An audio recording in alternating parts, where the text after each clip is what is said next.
production, I have the fleet, I have a specialized citywide crew of shop staff.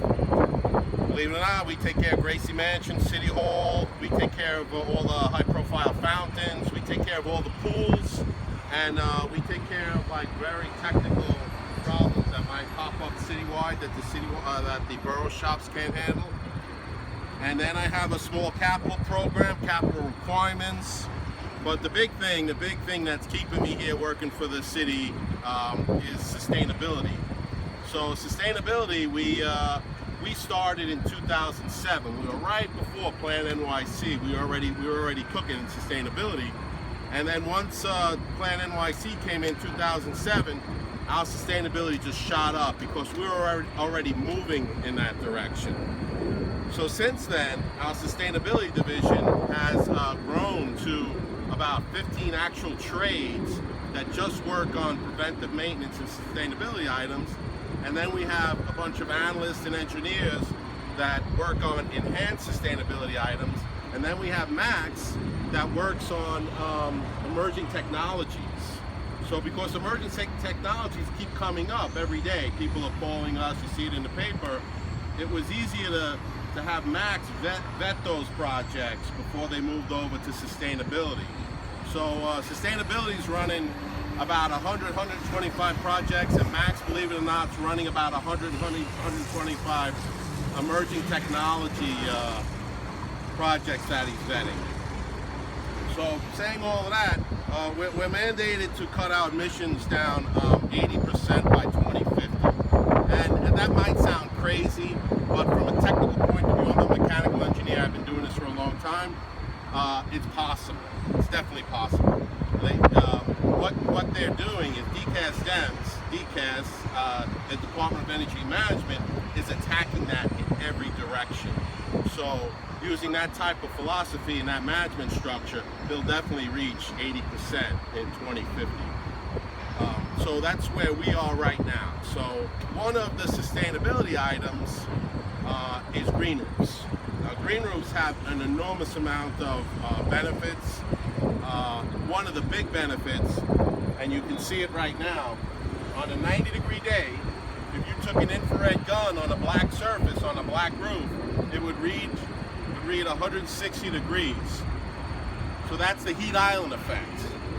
So when this roof was black, those air conditioners were pulling in 160-degree temperature. Right now, it's about 90 degrees, high humidity right now, so it feels like 100 degrees right now. And that air conditioner is sucking in 85, 90-degree weather right now. It's 80 degrees lower than it was when this roof was black. So it just shows you how much energy is being saved. We're actually going to change these units and make them about 50% smaller, just the fact that it's on this green roof. We could save that much energy. So Columbia did a study. If every flat roof in Manhattan was green, the average temperature of Manhattan would drop by 8 to 10 degrees. Just imagine the billions of dollars that would save in energy. It's amazing. A couple other benefits is that it protects the roof. So this roof... I'm sorry, just a quick question about the air conditioning. Would you be able to change the size of your generator? Yeah, sure, definitely, yeah. So how large is it right now? So these are both about 20 ton. These are about 40-ton units. Okay. We're going to drop them to 20-ton units. Okay. So we're going to make them like insanely smaller, just because of this green roof. In addition to sucking off the air that's 80 degrees cooler on a 90-degree day, the roof itself insulates the building. So the building itself is cooler. This side is heating, this side is cooled, so it's actually protecting the building. On that side we have a garage that's not cooled, but the mechanics have a noticeable difference from when that roof was black till now. It's a lot cooler on that side when they're working. And 20 tons is enough to cool this large building? Just this, it's only one section. Oh, just a section. Yeah, yeah. So it's 20 and 20, it'd be 40 tons. Right. Because that section is actually a physical garage, it's not air conditioned. Got it. So So what I'm going to do is, so like it protects the roof itself, which is a major saving. That's a big sustainability savings too, because this is like a 20-year roof. And if you put a green roof over it, this roof will last 40 to 60 years now, because it's not exposed to the sun, it's not that extreme cold, well below zero, well over, like I said, 160 degrees surface temperature. So it's protected. So this roof doesn't get ripped up and sent to some landfill in Virginia or whatever. So this is a big sustainability savings too. So this roof itself will be here at least 2-3 times longer than what it was designed for. A couple of, like I said, the heat island effect. So right now you got that warm summer breeze. But what's happening with that warm summer breeze, it's blowing across plant life. And that plant life is dissipating water. So it's almost like a natural air conditioner that it's cooling the air as it blows by. When I have high school kids up there, I give them an example of which would you rather be standing? In the middle of a black parking lot, asphalt parking lot when it's 90 degrees, or the middle of a forest when it's 90 degrees.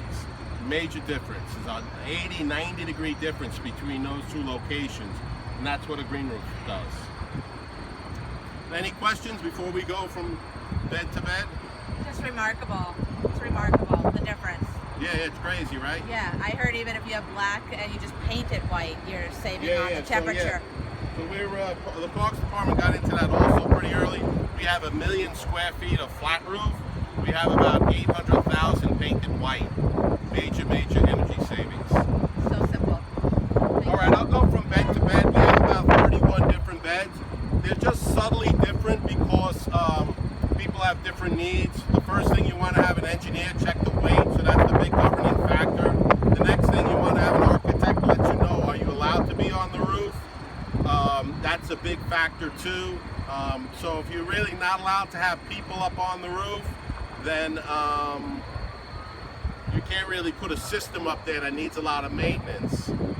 If you have a roof that's like barely accessible, you might want to go with like a Sedum ground cover that needs minimum TLC. Right. All right, so the first system is called Gaia. This is expanded styrofoam. So what they do is they take styrofoam that's headed to the landfills, and they heat it up, and they expand it, and they mix it with 20% organic material. So that's the trick for green roofs, is that it's a lightweight groove medium. 80% of it is lightweight. So you don't take regular dirt from the ground level and drop it up here, because that would be really heavy. This product right here, a cubic foot, saturated, weighs 25 pounds. If I took a cubic foot of dirt at ground level, brought it up here and saturated it, it would weigh 100 pounds. So when people get nervous about a green roof, they think you're going to just bring dirt up here. But that's not the case. It's every bed up here. It's a lightweight inert material with only 20% organic substance mixed in with it. So these are native plants. These are native to the area. You want native plants because they have to handle the extremes of this zone. The other type of plant up here is Sedum. Sedum is not native, but Sedum's able to handle our zone very well. And this is a ground cover Sedum. You probably didn't see too much of this Sedum. I'll show you the Sedum that you do probably see a lot of, but now ground cover Sedum is starting to be popular now because of green roofs.